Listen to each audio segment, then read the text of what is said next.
ሰላም ጤና ይስጥልን ውድ የቻናላችን ተከታታዮች የፕሮግራማችን ቤተሰቦች፣ ይህ አብዲራዋ ቲዩብ ነው። ፕሮግራማችን ላይክ በማድረግ እንድትጀምሩ፣ አዲስ የሆናችሁ ሰብስክራይብ በማድረግ ለዚህ ቻናል ቤተሰብ እንድትሆኑ፣ እንዲሁም ይህንን ፕሮግራም ከሀገር ውጭ የምታደምጡ ውድ የቻናላችን ተከታታዮች የሁል ጊዜ ድጋፋችሁን በሱፐር ስቲከር፣ ሱፐር ቻት፣ ሱፐር ታንክስ ድጋፍ እንድታደርጉ በአክብሮት እየጋበዝን የሶስተኛ ክፍል ፕሮግራማችን እንግዲህ በዕለተ ረቡዕ ትኩረት የሚያደርገው ወደ ማንቸስተር ከተማ ተጉዘን እስቲ በሲቲዘንስ ዙሪያ አንዳንድ ቆይታዎችን እናድርግ። በተለይ ሰሞነኛ የሲቲ አመጣጥ በሚዲያው በኩል ከሚገባው በላይ ብዙ ትኩረት ተሰጥቶታል ይላሉ አንዳንዶቹ። ሚዲያው ደግሞ ሲቲን በጣም ከፍ ያደረገበት መንገድ አርሴናልን እንደማሳነስ ነው ብለውም በዛኛው ወገን በኩል የሚተቹ አሉ። እስቲ ሁለቱን ጉዳዮች ሚዛናዊ ለማድረግ በቀጣይ ፕሮግራሞች እንግዲህ የተለየ አንዳንድ ማህደሮችን ይዘን ወደ እናንተ ለማምጣት አስበናል። ግን ይሄ ፕሮግራም ትኩረት የሚያደርገው አንዳንዴ ሀሳቦችን በልዩነት ስናነሳ በዛ ሀሳብ ዙሪያ ትኩረት ስናደርግ የሌላውን ክለብ ወይም የሌላውን ተፎካካሪ ቡድን ደጋፊዎችን በማተኮር ወይም በመተቸት አይደለም። ይሄ ቡድን እዚህ ደረጃ የደረሰበትን ጥንካሬ ማሳያዎችን፣ ነጥቦችን ለይቶ ማውጣት ከእናንተ ጋር ለውይይት ማቅረብ እንጂ ከእናንተም የተሻለ ወይም በብዙ ርቀት ጥራዝ ነጠቅ ሆነን ለማቅረብም አይደለም እና የአንደኛውን ቡድን ጥንካሬ ሲነሳ የሌላውን ቡድን ጥንካሬ መዳከምን ትኩረት ተደርጎ አይደለም። ይሄ ቡድን ያሳየው መሻሻል ከዚህ ማመዘኛ ነው የሚለውን ጉዳይ ግን ለእግር ኳሱ ቤተሰብ ለመወያያነት ለማቅረብ ትልቁ መነጋገሪያ ርዕስ በዚህ ሳምንት የወልቭስ እና አርሴናል ጨዋታ፣ የማንቸስተር ሲቲ እና የክሪስታል የሾለረስ ፓርክ ጨዋታ እና ሲቲ በቅርብ ሳምንት ተከታታይ ድሎችን ያስመዘገበበት መንገድ ሂደቱን ስንመለከት ምልክት የማንቸስተር ሲቲ ምልክት ነው። መመለስ አላልንም። ምልክቶች በስፋት እየታዩ ነው።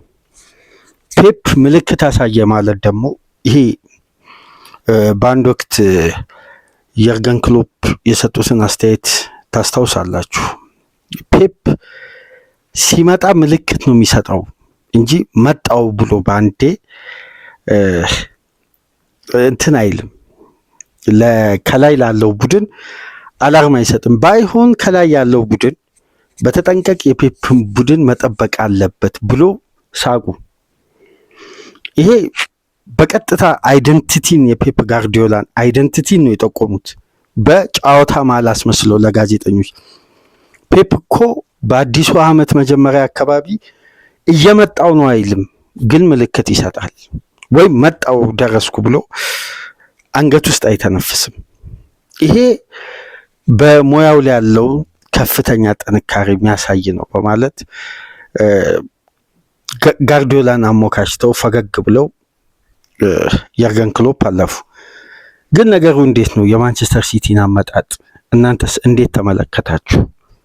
ሰሞነኛው ሲቲ 5 ተከታታይ ጨዋታ ከሌቨርኩዘን በኋላ ያሸነፈው ሊድስን 3-2፣ ፉላምን 5-4፣ ሰንደርላንድን 3-0፣ ማድሪድን 2-1፣ ከዛን አሁን ክሪስታል ፓላስን 3-0። ዛሬ ምሽት ደግሞ ብሬንፎርድን በኢትሃድ የሚያስተናግደው እንደገና ቀጣይ ቅዳሜ ዌስትሃምን በሜዳው ከዛም በኋላ ወደ ኖቲንግሃም ተጉዞ በሲቲ ግራውንድ ከኖቲንግሃም ፎረስት ጋር ከዛም በኋላ በስቴዲየም ኦፍ ላይት ሰንደርላንድ የሚያስተናግደው አድማጮች በጃንዋሪ 1 ነው። ማንቸስተር ሲቲ ሰንደርላንድን በጃንዋሪ 1 ማንቸስተር ሲቲ ሲያስተናግድ ከቋሚ ተጫዋቾች 5 ከቡድኑ 7 አፍሪካዊ ተጫዋች ሰንደርላንድን ለቆ ወደ አፍሪካ ካፕ ኦፍ ኔሽን ሄዷል። ይሄ ማለት በጃንዋሪ 1 ነው ገና። ሲቲን እዚህ ጋር ተመልከቱ። ከዛም በኋላ በሜዳው ቼልሲን፣ ብራይተንን በተከታታይ በሜዳው ያስተናግዳል። በተከታታይ ከሰንደርላንድ ጨዋታ በኋላ ከዛም ወደ ኤፍ ኤ ካፕ፣ ከዛም በኋላ ማንቸስተር ደርቢ፣ ቦዶ፣ ወልቭስ፣ ጋላታ ሳራይ። ይሄ ማለት እስከ ጃንዋሪ 28 ያለው ፊክስቸር ነው። ሚዛን ላይ ካወጣን የፔፕ ቡድን በዚህ ሪትም የመቀጠሉ እድል ሰፊ አይሆንም ወይ? አሁን ይሄ ለመወያያነት ነው። ግን ይህን ሪትም ፔፕ እንዴት ሊያስቆጠል ይችላል ካልን ደግሞ በአሉት የቡድን ጥይቶች ወይም የኳስ ስበት መለኪያ በሆኑ ተጫዋቾች ሊያስቀጥል የሚችልበት እድል ደግሞ ከጊዜ ወደ ጊዜ እየሰፋ ነው። የፔፕ ጋርዲዮላ ቡድን ሁሌም ሲገነባ አንድ ቅኝት አለው። ቴክኒክን መሰረት አድርጎ የታክቲክ አማራጭ ማብዛት ነው። በቡድን ውስጥ ለየት የሚያደርገው ትልቁ ኳሊቲ ነው። ቴክኒክ በዛ ይላል፣ የታክቲክ አማራጭ ሰፋ ይላል። ትግበራው እንደ ተጋጣሚ ነው። ታክቲካል ፍሌክሲቢሊቲ ዘንድሮ በባክስሪ ሲጫወት ታክቲካል ያስተውለናል። መቼ እንዴት ልትሉ ትችላላችሁ? የቀድሞውን ቦክስ ሲስተምን ሲተገብር አይተናል። 4-4-2ን ተመልክተናል። 4-3-3ን 2-5-1ን 2-6-1ን ሲተገብር ተመልክተናል። ፔፕ የተለያየ አማራጭ እየሞከረ ነው። ግን የሰሞኑን አጫወት ሲቲ በ2-5-3 ፎርሜሽን የመጣበት የሜዳ ውስጥ እንቅስቃሴ ተጋጣሚ ላይ በርከት ያለ ግብ ለማስቆጠር ከፍተኛ የክሬቲቪቲ አቅሙንና ጥይቱን እየተጠቀመ ያለ ቡድን። ይሄ የሚያሳየን አንድ ባህሪ 2023-24 2022-23 2021-22 የሲቲ አይደንቲቲ የመጣበት ሞመንተም ነው። አሁን በታክቲክ ከተነሳን ሲቲ ባለው ጥንካሬ በዘንድሮ ሲዝን ጥንካሬ ከመዘንን የተወሰኑ ጉለቶችን ነጥለን ካወጣን ከአርሴናል ጋር ሊፎካከር ይችላል እንጂ እርግጠኛ ሆኖ ሲቲ ዋንጫ ይበላል ለማለት ሊቸግር ይችላል። ግን የፔፕ ቡድንን የታክቲክ አማራጭን ፍሌክሲቢሊቲን ካየን ከአርሴናል ደግሞ በብዙ ርቀት በርካታ አማራጭ አሉት። በጣም በርካታ አማራጭ። ይህን አማራጭ ደግሞ እንዲኖር ያስገደደው ወይም ፔፕ በራስ መተማመኑ በዚህ ፉክክር ላይ ዲሴምበር ወርና ጃንዋሪ ላይ ከቶፕ 4 ከቶፕ 3 አትራቅ በሚለው የሰር አሌክስ ፈርጉሰን ታክቲክ ላይ ስትራቴጂ ላይ አንድ ፔፕን በራስ መተማመኑ የሚያጎላ ነገር አለ። ተጋጣሚን በተጋጣሚ መልክ የመቅረብ አማራጩ የሰፋ የጨዋታ ስታይል ይዞ መገኘቱ ነው። ይህን የጨዋታ ስታይል ደግሞ ከሚያበዙ ተጫዋቾች መካከል ቴክኒሻል ተጫዋቾች፣ የግራኝ እግር ተጫዋቾች መብዛታቸው ነው። በቡድን ውስጥ ኒኮ ራይሊን ተመልከቱ፣ ያሽኮር ግራፍዲዮልን፣ በአማካይ ስፍራ በርናንዶ ሲልቫ፣ ፊል ፎደን፣ ራያን ቸርኪ፣ በፊት መስመር በኩል ደግሞ ኤርሊ ሃላንድ። የግራኝ እግር ተጫዋቾች ሜዳ ውስጥ በበዙ ቁጥር ይላል ማርሴሎ ቤልሳ ትላልቅ ችግሮች ቀለዋል። በተለይ ቡድኑ ኮንትሮል እና ኦፌንሲቭ መሆን ከፈለገ የግራኝ እግር ተጫዋች የግድ አማካይና ተከላካይ እንዲሁም የክንፍ ተጫዋች ያስፈልጋል ይላል። የበለጠ ማጥቃት ጆዜ ደግሞ የግራ ክንፍ ተጫዋች የቀኝ ክንፍ ተጫዋች በግራ እግር ተጫዋች መሆን አለበት የሚል አንድ ተመሳሳይነት ባህሪ ያለው በየቡድኑ የሚተከብረው የናንጋል ዲማሪያ ጎራን ፓንዴቭን የሚጠቀምበት መንገድ አለ። ፔፕ አሁን ችግሮችን የሚያቀሉ የተጫዋቾች ቁጥር በሜዳ ውስጥ ከጨዋታ ጨዋታ ከታክቲካል ፍሌክሲቢሊቲ ጋር የሚያሳዩት እድገት ፍጹም ከፍ እያለ መጥቷል። የዚህ ደግሞ ትልቁ ማሳያ የቅርብ ጊዜ የማንቸስተር ሲቲ አስፈሪና ጠንካራ አመጣጥ ከአርሴናል አንገት ውስጥ መተንፈስ የጀመረበት ትልቁ ጨዋታ የታየው በቅርብ ሳምንት የአምስቱ ተከታታይ ድል ማሳያ የሆኑት ሁለቱ የግራኝ እግር፣ አንዱ በሁለቱም እግር የሚጫወት ግን ግራኙን በአብዛኛው እንደሚጠቀም የሚነገርለት ራያን ቸርኪ እና የፊል ፎደን ከኤርሊ ሃላንድ ጋር የፈጠሩት ጥምረት ነው። እዚህ ጋር አንድ ጉዳይ ለማንሳት ጀሪሚ ዶኩ ተጎዳ፣ ለ2 ሳምንት ከሜዳ እንደሚርቅ ተረጋገጠ። ኦማር መርሙሽ ቦታው ላይ አማራጭ ሆነው ተጫዋች ወደ ግብጽ ብሔራዊ ቡድን ሄደ። ፔፕ ግን አሁን የሚወጡ ዘገባዎችን ስንመለከት የጥይት መብዛት የተጫዋቾችን ጉዳት ምናልባት የተለየ የታክቲክ ቀመር ፔፕ እንዲተገብር አያስገድደውም ይላል። አሁን በቅርብ ሳምንት ዶኩ ከተጎዳ በኋላ ያለፈውን ጨዋታ ፔፕ ያደረገውን የታክቲክ ማሻሻያ ካያችሁ የበለጠ ሶሊድ የሆነበትን ጥንካሬውን የመለሰ ነበር። በቅርብ ሳምንት ውስጥ ቲጃኒ ራይንደርስ በቋሚነት የተሰለፈ አልነበረም። የበለጠ አማራጭ እየተሰጠ የሚገኘው ለበርናንዶ ሲልቫ፣ ፎደን በአማካይ ስፍራ፣ ቸርኪ፣ ሃላንድ እና ጀሬሚ ዶኩ። ከዛን ሲስተሙ ወደ ቦክስ ሲስተም ይቀየራል። የግድ የዳሩን ኮሊደር የሚይዘው ከኳስ ጋር እንጂ በእንቅስቃሴ ወደ ግራ 8 ቁጥር ያዘነበለ ግን አንድ ስቴፕ ወደ ሃላንድ የቀረበውን የዶኩ እንቅስቃሴ ነው የምናየው። ለዛ ነው ሰፊ ስፔስ ስለሚያገኝ ዶኩ በዘንድሮ ሲዝን በብቃቱ ከፍታ ላይ ይገኛል ተብሎ ሙገሳ እየቀረበ የሚገኘው። የቦክስ ሲስተሙ ግን በርናንዶ ሲልቫና ኒኮ ጎንዛሌስ ከፊት ለፊታቸው ፎደን እና ቸርኪ ዳይሬክት የጨዋታ ሲስተም ዊንጉን የማይከፍት በዳይሬክት ሲስተም ግን ትርፍ አማካይ እየፈጠረ የሚያጠቃ ቡድን። ለዚህ ደግሞ ተስማሚ ታክቲክ ሁነኛ ተጫዋች የሆኑት ፎደን እና ቸርኪ ናቸው። የእነዚህ ሁለት ተጫዋቾች በሃላንድ ግብ አስቆጣሪነት የዘንድሮ ሲዝን ላይ በብቃታቸው ከፍታ ላይ መገኘት ለፔፕ ጋርዲዮላ አመጣጥ ትልቁ አቅም የሆኑት እነዚህ ሁለት ተጫዋቾች ናቸው። ምናልባት በሚዲያው በኩል እንደሚሰማው እንደሚነገረው ሃላንድ ለአርሰናል ስጋት ይሆናል ከሚባለው በላይ እኔ በግሌ ብትጠይቁኝ የፎደንና የቸርኪ ጥምረት ነው ከሃላንድ በላይ የሚያስፈራው። ለምን መሰላችሁ? ሃላንድ ሊያስፈራ የሚችለው ምርት ሲኖር፣ ምርቱ የሚገኝበት ቦታ ምንጩ ደግሞ ከደረቀ ሃላንድ አያስቆጥርም። አሁን የፔፕ ጋርዲዮላ ትልቁ የግብ ምንጭ እየሆኑ የሚገኙት ሁለቱ ተጫዋቾች ናቸው። ራያን ቸርኪ በዘንድሮ ሲዝን አጀማመሩ፣ ተክለሰውነቱ፣ ፊትነሱ ተተችቶ በ4-5 ጨዋታ ጉዳት አስተናግዶ ከሜዳ ሲርቅ ፔፕ በኳሊቲ ከፍታ ነው ዋንጫዎች የሚያገኘው። እነዛን ተጫዋቾች ማኔጅ የሚያደርግበትን ሲስተም ስለሚያውቅ እንጂ ተጫዋቾችን ዴቨሎፕ አድርጎ አብቅቶ ግን ትሮፊዎችን ማሸነፍ አይችልም። የተጠናቀቀ የኳሊቲ ስታንዳርድ ነው የሚያመጣው የሚለውን ነገር የበለጠ ደግሞ ዘንድሮ አምጥተው በቸርኪ ፊርሚያ ሲተቹት ነበር። ከሁለት ወር ጉዳት ከተወሰኑ ሳምንታት በኋላ ሲመጣ ባለፉት ጨዋታዎች ካደረገው ጨዋታዎች ውስጥ 6ቱ ነው በቋሚነት መሰለፍ የቻለው በፕሪሚየር ሊጉ። በ6ቱ ጨዋታዎች 6 አሲስት አደረገ፣ 1 ግብ አስቆጠረ። በሊጉ ሰኞ ምሽት ብሩኖ ፈርናንዴዝ አሲስት እስከሚያደርግ ድረስ እየመራ የሚገኘው የነበረው በአሲስት ራያን ቸርኪ ነበር። ይሄን ስንመለከት ይሄ ተጫዋች በፍጥነት አዳፕት ካደረገ፣ አጀማመሩ ደካማ ሆኖ ከጉዳት ሲመለስ አዳፕት ካደረገ ሲቲ ቤት የወረደ የጥቃት መንገድ ያመቻቸበት ፔፕ ስልታዊ የጨዋታ ዘዴ ፎደን ወደ ቀድሞ ብቃቱ እየተመለሰ ቸርኪ ተጨመረ። ባለፈው ሳምንት ስንወያይ ነበር ፎደን እና ቸርኪን በጋራ ለማጣመር ይቸግራል ብለው በክለብ ወርልድ ካፕ ፔፕ ጋርዲዮላን ደጋግሞ ሲጠይቁ ሲዝን ውስጥ እንወያያለን፣ እንዴት እንደሚጣመሩ አብረን በጋራ እናያለን፣ እናሳያቸዋለን በእልህ በተሞላ ጋርዲዮላ ሲመልስ ነበር።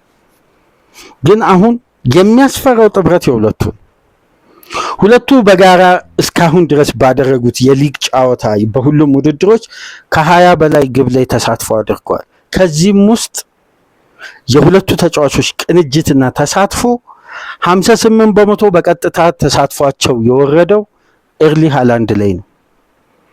ስለዚህ የፔፕ ጋርዲዮላ የግብ ምንጭ የሆኑት ሁለቱ ናቸው። ሁለቱ ተጫዋቾች በዚህ ደረጃ ምንጫቸው ከፍ ካለ በዛው ይሄ የግብ የማምረት አቅማቸው ወደፊት መስመር በሄደ ቁጥር በፕራይም ታይሙ ገና የደረሰው ገዳዩ ሃላንድ አለ።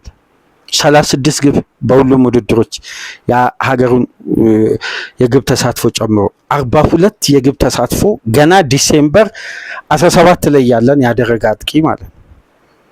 በፕሪሚየር ሊጉ በቅርብ ሳምንት ራያን ቸርኪ ከተመለሰ በኋላ በቻንስ ክሬት በማድረግ በአንድ ለአንድ ግንኙነት በእያንዳንዱ ጨዋታና በተለይ ያለፈው ሳምንት በተደረገው የሸለረስት ፓርክ ጨዋታ 5 የጋራ ኳሶችን በአንድ ለአንድ ግንኙነት ተገናኝቶ 5ቱንም ያለምንም ኢንተርሴፕሽን በተሳካ ሁኔታ ያለፈ ብቸኛ ተጫዋች ነው። ለምሳሌ ራያን ቸርኪ በዚህ የውድድር ዓመት ከጉዳት ከተመለሰ በኋላ 16 ቻንሶችን ክሬት በማድረግ የመጀመሪያ ተጫዋች ነው። ለምሳሌ በፎርዋርድ ፓስ በኩል ራያን ቸርኪ ካደረጋቸው 87 ፓሶች ውስጥ ከጉዳት ከተመለሰ በኋላ በሁሉም ውድድሮች ፎርዋርድ ፓስ ነው የምላችሁ ካደረገበት የተሳካ በትክክል ፓሱ ለሚገባው የቡድን አጋር ከደረሰበት እንቅስቃሴ ውስጥ 78% ሲቲ ወደ ጨዋታ ማጥቃት ቀይሮታል በቀጥታ ፓስ። ይሄ ተጫዋች 12 የአንድ ለአንድ ግንኙነቶችን የተጋጣሚን ተከላካይ ሸውዶ ማለፍ ችሏል። የዚህ የማለፍ ሬቱ 68% በዚህን ሰዓት በሊጉ ቁጥር 1 ነው። ትልቁ ጉዳይ እንግዲህ የራያን ቸርኪ ትልቁ ኳሊቲ ፋይናል ሰርድ ሶስተኛ የሜዳ ክፍል የሚያቀብላቸው ኳሶችና የሚሰጣቸው ኤሪያ ፖዚሽኖች ተጋጣሚ ለመከላከልም ሆነ በተቃራኒው ደግሞ የተጋጣሚ ስፔስ በልዩነት የሚታይበት ቦታ ላይ ነው ፓስ የሚያደርገው። ይሄን ነገር ነው አሁን ትንሽ የነዚህ ሁለት ተጫዋቾች ጥምረት ቢያሰጋ ከየትኛውም ተጫዋች በላይ የበለጠ የሚያሰጋው በሲቲ ቤት ይሄ ነው ስንል የነበረው የፕሮግሬሲቭ ፓስ ኬር ቦል ኬር በማድረግ በኩል 82.8% ከፍተኛ ነው በሊጉ በዚህን ሰዓት። ይሄ ቁጥሮች በአጠቃላይ የተሰሩት ራያን ቸርኪ ከጉዳት ከመጣ በኋላ ነው። ድሪብሎችን በማሳካት 80.1 በሊጉ አንደኛ ነው። እሱ ከተመለሰ በኋላ ከጀሬሚ ዶኩ ጭምር ይበልጣል።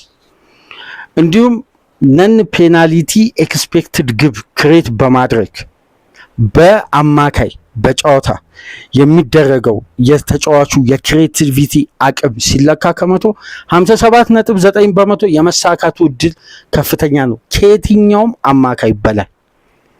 ይሄ ማለት ተጫዋቹ ለምሳሌ 2 ፓስ ፋይናል ሰርድ ወደ ተጋጣሚ ቦክስ የቀረበ ፓስ ቢያደርግ አንዱ የመሳካቱ እድል ከመቶ 95% በጣም ከፍተኛ ነው ማለት ነው። ይሄ ቁጥር የሚያሳየው እንዲሁም ነን ፔናልቲ ኤክስፔክትድ አሲስት በማድረግ 98.6% በሊጉ ቁጥር 1 ነው። ካደረገው ጨዋታ ከተሰለፈበት ደቂቃ አንጻር ማለት ነው።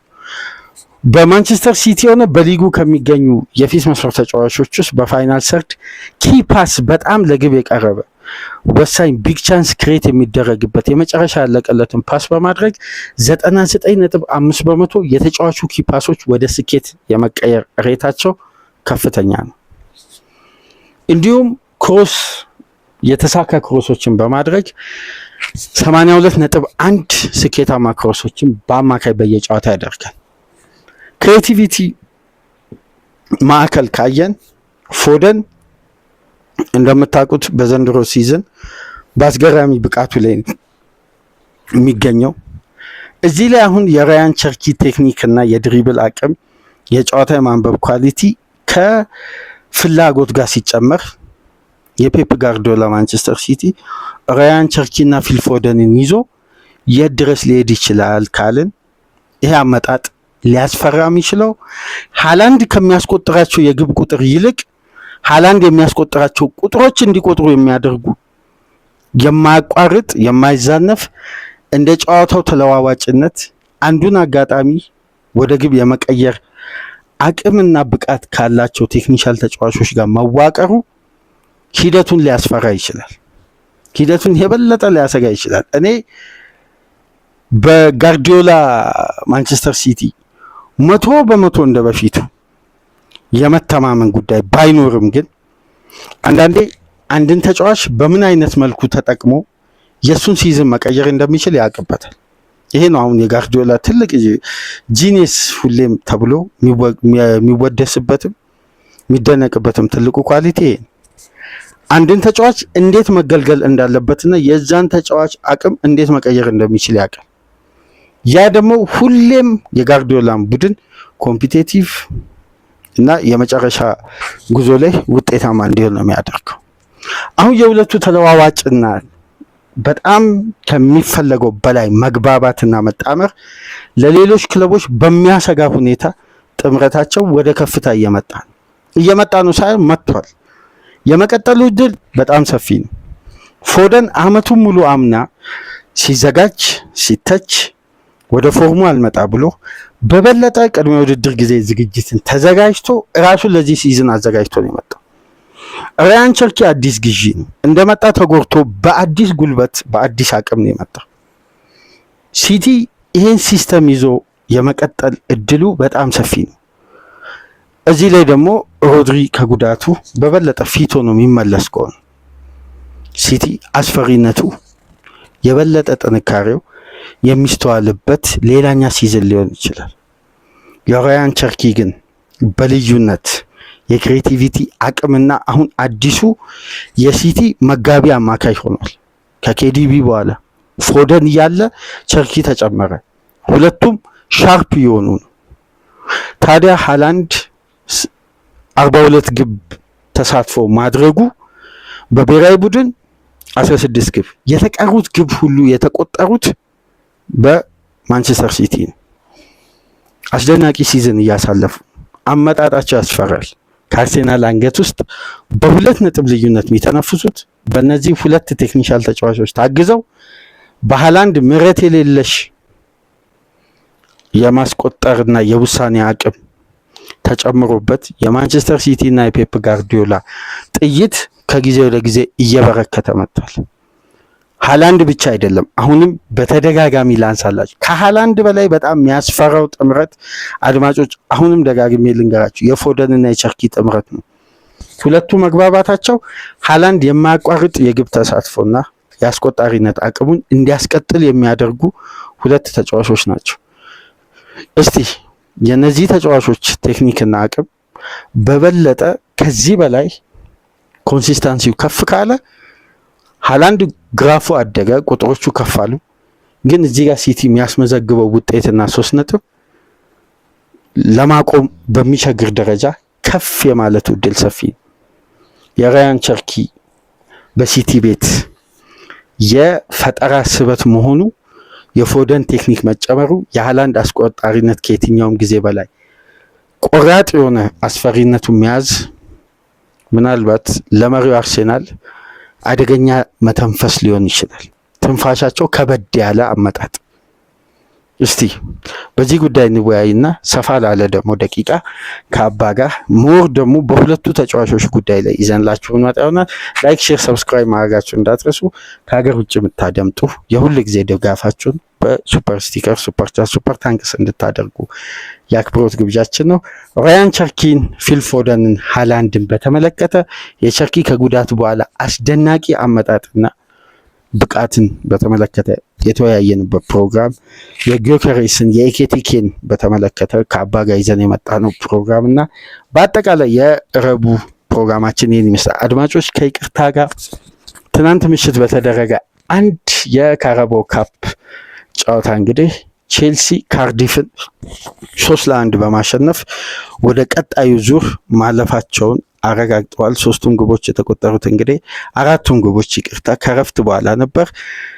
ቼልሲ ካርዲፍን አሸንፈዋል። በካርዲፍ የነበረ የኤንዞ ማሬስካ ቼልሲ በሌላ ውድድር እንግዲህ ሌላ ድል አስመዝግቦ ወደ ግማሽ ፍጻሜ ያለፈበትን ውጤት ማስመዝገብ ችለዋል። ፔድሮ ኔቶና አሌሃንድሮ ጋርናቾ ባስቆጠሩት ግብ ታግዞ የኤንዞ ማሬስካ ቼልሲ ድል ማድረግ ችሏል ማለት። ዛሬ ማንቸስተር ሲቲ በሜዳው ብሬንፎርድን ያስተናግዳል። ኒውካስል እና ፉላም የሚያደርጉትም ጨዋታ ይጠበቃል። መልካም ሮብ እንዲሆን ተመኘን። ሰላም ቆዩ።